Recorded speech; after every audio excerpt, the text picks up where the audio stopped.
Good morning, YouTube. What's going on, guys? Today I wanted to bring a little quick video to you on this Sunday morning. It is 9:15 Texas time, and today we're going to be talking about tilt based off of kind of what happened to me Friday after having a very slow, boring, which turned into a red day, unfortunately. So hopefully you guys can learn something from this, learn what to do, what not to do.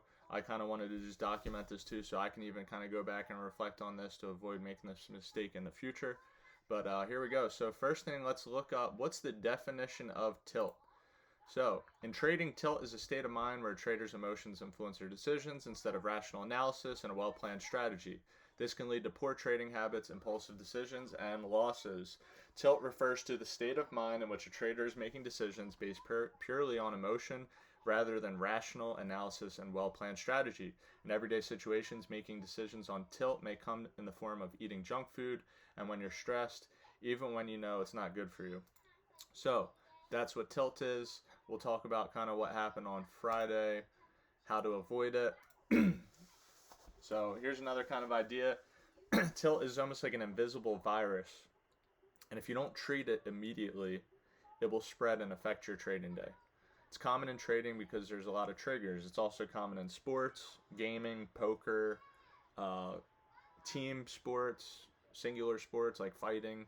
But this is a channel about trading, so we're going to talk about how it pertains to trading.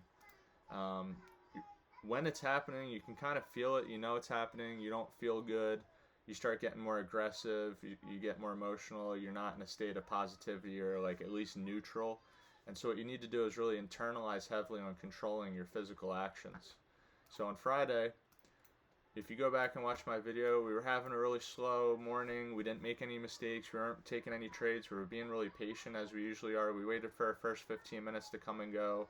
The market started pushing lower, but really it didn't really start pushing down until we got to 11 o'clock Eastern time. So we ended the stream there because kind of 2 hours in or an hour and a half, whatever it was, my dogs ran away outside. I have 5 dogs. I live on 10 acres, and I don't have a fence yet. And my neighbor called me. She was really upset, so I immediately ended the stream. We were kind of like at this point where we were probably going to take a break anyway. I wasn't feeling any kind of bad feelings. We had a good morning in the sense that we didn't lose any money. We didn't take any trades yet, so we're still just kind of waiting for these opportunities that started to pop up a little bit later. But when I returned, I placed an excessive amount of trades because I went on tilt, I got aggressive, I got emotional, and I made mistakes. So let's go and look at those mistakes. I journal, most of my entries. As you can see, going back to Monday, we took 4 trades, took a little loss. Tuesday, we bounced back with 2 winning trades. Wednesday, we had a red day. Thursday, we had a green day. And as you can see, we talk about this, and you can see it on the screen. I usually average 2 to 3 trades a day. Well, what happened on Friday? Look at all those trades. What do you see here? There's more wins than losses, and there's just a ton of trades. But overall, we had a $650 loss. This is what tilt looks like visually. But what tilt feels like is more importantly the part you need to recognize first, because this is the aftermath. At this point, it's too late. So when you feel yourself getting aggressive or emotional, or like you have to see a physical change in reality, aka like a win, you feel like I gotta get a win, I gotta make up for this, that's when things are not gonna go well.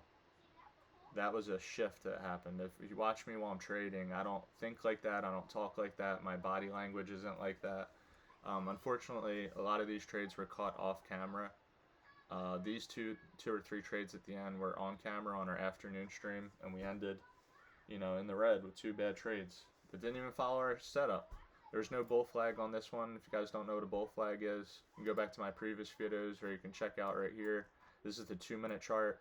A bull flag's when the market starts pushing back up. It's when we're bullish. We're looking for long opportunities. It does a little bit of a pullback and then a breakthrough, and this is where you would want to get long.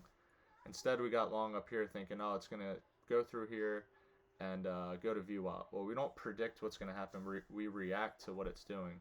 But when you're in a state of negativity and you're getting emotional, you're not going to react properly. And so the best thing to do is no trades. Mr. Baby's over there playing in the play yard. What happened? What you doing?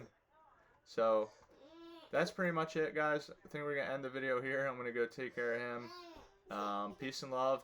Next week's a new week, and so just you know, when you're on tilt, the best thing to do is no trade. No trade's better than a bad trade. Nobody's ever gonna judge you for not taking a trade. You know, protect that portfolio, and until you can shift yourself internally back to neutral or back to positive, do not trade. If that takes you a whole day, so be it. Come back the next day. Have that self-control, which is a prerequisite to controlling your universe, to not trade. If you can do it quickly in a half hour or a couple hours, great. But do not take a trade until you feel that you're back at that state of mind, because the physical reality is just a reflection of how we feel inside. So if you don't feel good inside, do not take trades, because then physical reality is going to reflect that and show you with losses. So when we when we have winning days or we're doing well, we usually feel well. But the trick is to do the feelings before the physical actions, and then you'll have good actions and good results. So it's your feelings, your thoughts, your beliefs, then it's your actions, then it's your results. Too often people try to change the effect with an effect, which is the physical reality, instead of changing the cause, which is your inside, your mindset. Okay, so don't use your eyesight, use your mindset. You got to shift yourself internally to a degree where you're no longer emotionally dependent upon seeing a change in reality. And as soon as I got back from taking care of the dogs, I felt like I had to see a change in reality. I had to see wins. And when you get into that mindset, you're going to suffer. So, you know, that's it. It's pretty much it. You know, it's the mental plane first, then the physical plane. I talk about this all the time, so hopefully you guys learned something. That's it. Wanted to keep this video short and simple. Hope you guys are having a great weekend, and we'll see y'all next week. Peace and love, y'all.